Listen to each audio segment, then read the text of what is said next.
occupé, j'allais quand même... C'est-à-dire des gens de toute opinion, de toute origine sociale, qui ne veulent plus que l'argent domine tout dans notre société, qui ne veulent plus non plus qu'on casse toutes nos entreprises, notre patrimoine, notre savoir-faire. Alors c'est quand même formidable parce que on a commencé il y a 1 mois et demi, on en est à plus de 9000 signatures. On veut continuer encore plus loin parce que ça commence à bouger chez les politiques un petit peu partout, à tous les niveaux. La presse petit à petit se fait l'écho de ce qu'on a commencé à faire et les gens sont vraiment motivés. On ne veut pas que Arjowigging ferme. On ne veut pas parce que ça veut dire que pour nous, on resterait dans un désert où déjà on va fermer la poste de Ruillé, c'est annoncé, on a perdu celle de Bessé-sur-Bray, l'hôpital de Saint-Calais n'est pas quand même formidablement en bonne santé, et petit à petit, eh ben, on finit par vivre dans un désert.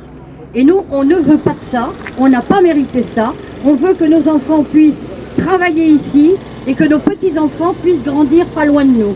Parce qu'on a beaucoup de gens, et c'est pour ça que ce mouvement de sympathie, à partir de mesopinions.com, il y a des gens d'un peu partout qui disent ah ben moi j'ai ma famille à Bessé, moi j'ai un oncle ou un grand-père qui a travaillé à la Papette, et c'est toute cette population qui est complètement disséminée partout parce que les bassins d'emploi ne sont pas suffisants.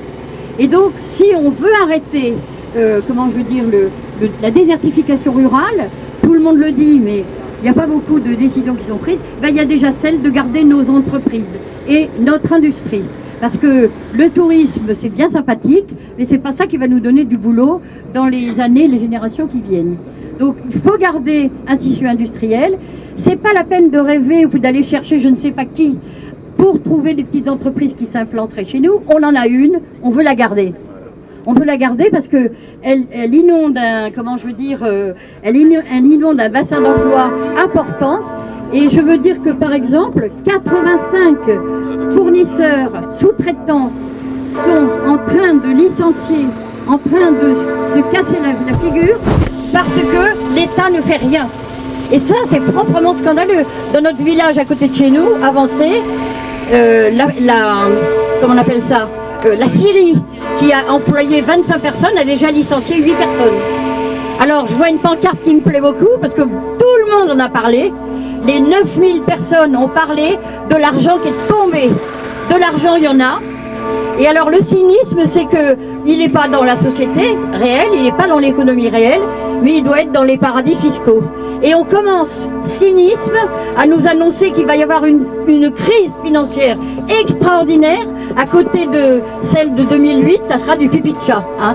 Alors, vous voyez, il faut qu'on se mobilise, il faut qu'en dehors de nos opinions politiques, philosophiques et religieuses, eh ben, on se tienne la main et qu'on dise à ce gouvernement non. Et qu'on dise à M. Macron, vous avez dit à l'ONU que le capitalisme devenait fou. Eh bien alors allons-y, nationalisez temporairement Arjowigging et déjà on commencera à vous écouter avec un peu plus de sérieux. Merci. Juste dire un mot avec Jacques Lacoche. Donc on avait souhaité être reçu par le préfet qui était retenu par une réunion sur le TGV, donc il ne pouvait pas nous recevoir directement, mais je lui en ai parlé directement. L'idée, c'est effectivement de se conserver toutes les possibilités d'un redémarrage partiel de l'activité. On ne pourra pas le faire si on n'a pas la certitude de garder des machines. Dans ce domaine, il y a des activités qui sont profitables. On ne peut pas avoir aujourd'hui seulement le papier recyclé, évidemment, comme seul élément, mais c'est un élément important parce qu'il n'est plus fabriqué en France. Et on ne peut pas tenir à la fois un discours sur le développement durable, la nécessité pour toutes les administrations d'acheter du papier recyclé, et puis nous expliquer qu'il faut aller l'acheter en Allemagne ou ailleurs, comme c'est le cas aujourd'hui.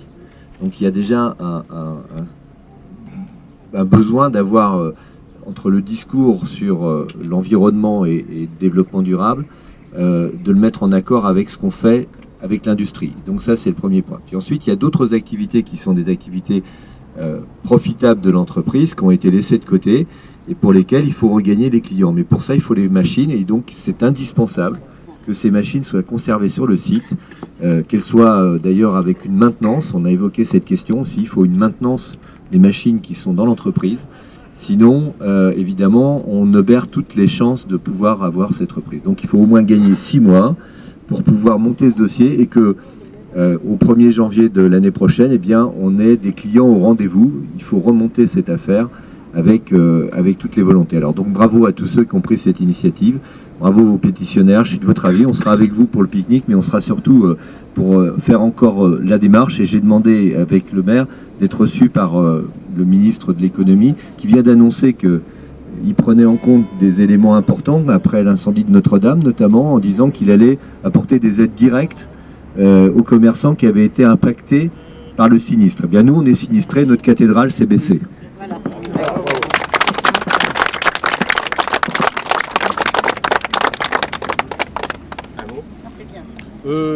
Tout simplement que la municipalité de Bessay sera toujours derrière, quelle que soit l'initiative, sera toujours derrière ceux qui voudront que l'entreprise perdure. Et puis on a tout à fait adhéré, et je remercie encore une fois l'initiative de madame, enfin tout son groupe, parce que ça va dans notre sens, quoi.